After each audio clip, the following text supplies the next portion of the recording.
Hi mga ka-bakers! Kumusta kayo? Ngayon naman ay gagawa tayo ng cookies and cream cake. Handa na ba kayo?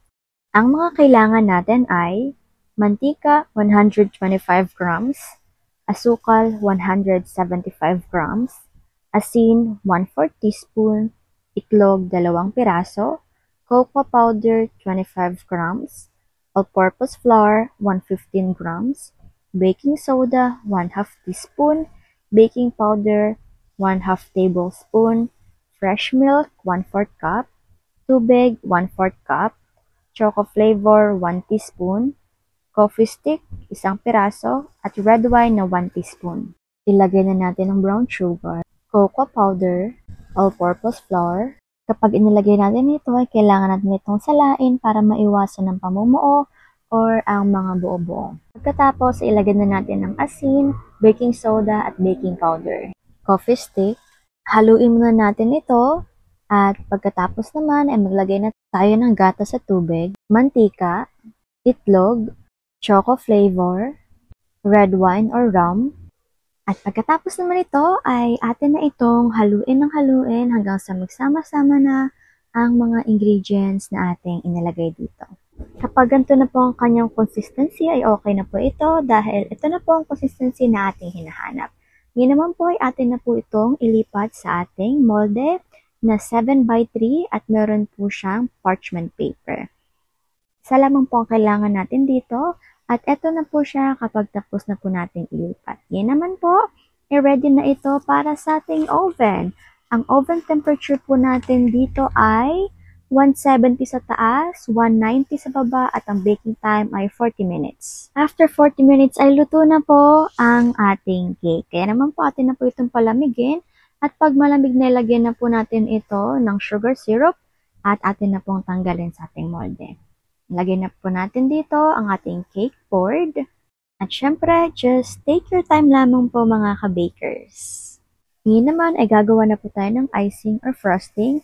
Ito nga po pala ay 250 grams ng whipping cream lamang. At hayaan lamang po natin tong mag-mix hanggang po sa maging ganito na po ang kanyang consistency or umaalsa na po siya.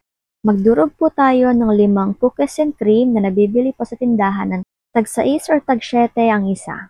Hinati na po natin sa gitna ang ating cake at atin na po siyang lagyan ng sugar syrup.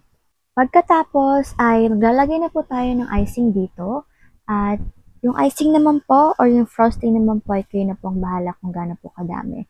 Atin lang po itong ikalat at next naman po ay maglalagay na po tayo ng ating pininong cookies. At kung gaano din naman po kadami ay kayo na rin po ang bahala. Basta po ay makover lang po ang mga gitna at saka yung gilid. At atin na pong ipatong ang ating cake at tanggalin na po natin ang ating parchment paper. Lagyan din po natin ng sugar syrup ang ibabaw para hindi rin po siya mabilis matuyo or mag-dry. At atin na pong linisin ng kaunti ang gilid nito. Siyempre, maglalagay din po tayo ng ating icing dito. At paglalagay nga po ng icing ay kailangan naman po natin itong dahan-dahanin. At saka higit po sa lahat ay dapat po hindi po masyadong mainit siguro sa lugar natin dahil po baka po matunaw agad ang ating whipping cream. Yan. Sa paglalagay po ay dapat po hindi po siya masyadong makapal at hindi rin naman po masyadong manipis para po sakto lang po ang lasa at hindi po siya nakakaumay at hindi rin po siya bitin. At higit sa lahat ay just take your time lamang po sa paglalagay ng ating icing. Pakinisin lamang po natin ang bawat gilid nito at dahil pagkatapos po nito ay maglalagay na po tayo ng design sa gilid. Yan.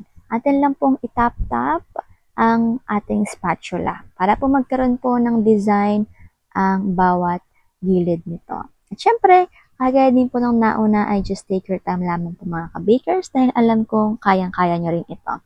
Pagkatapos po ay atin na po pakinisin ang harap ng ating cake. O di po ba? Kayang-kaya nyo naman po. Ang galing nyo po talaga.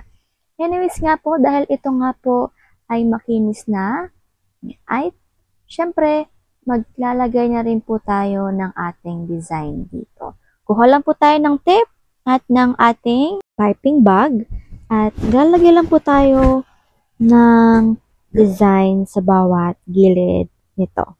Siyempre, yung design naman po or kung gaano po ito kalaki ay nakadepende pa rin naman po sa inyo. Pero ganito lang po ang aming gustong ilagay.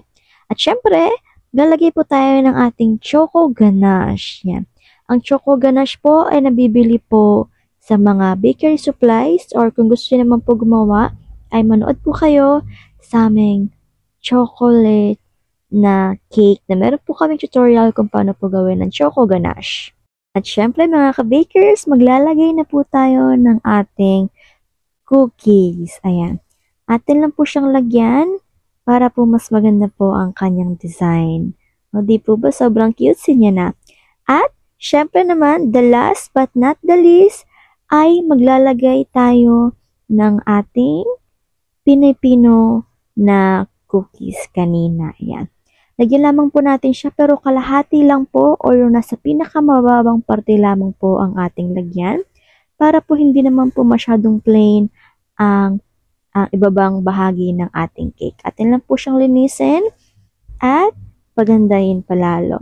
Kaya naman mga ka-bakers, presenting ang ating finished product ng cookies and cream cake na sobrang ganda, sobrang sarap, sobrang malinamnam at higit sa lahat, masarap na masarap talagang ipang negosyo at ipang regalo. Syempre lang rin kapag kinain ng buong pamilya. O, di ba? Mula sa puso pa talaga, higit sa lahat ay kahit nasa bahay ka ay kayang-kaya mong gawin. O, di ba? Bonggang-bongga ka na, ka-bakers. Kaya naman, eto na ang ating food for the soul ngayong umaga. Juan 1:14. Naging tao ang salita at nanirahan sa piling natin. Nakita natin ang kaluwalhatiang tunay na kanya bilang kaisa-isang anak ng Ama. Siya ay puspos ng kagandahang loob at ng katotohanan. Amen mga ka-bakers, Jesus Christ is Lord forever and ever. Amen. Kaya naman hanggang dito na lang po muna ako. Paalam muna, take care, at higit sa lahat ay God bless.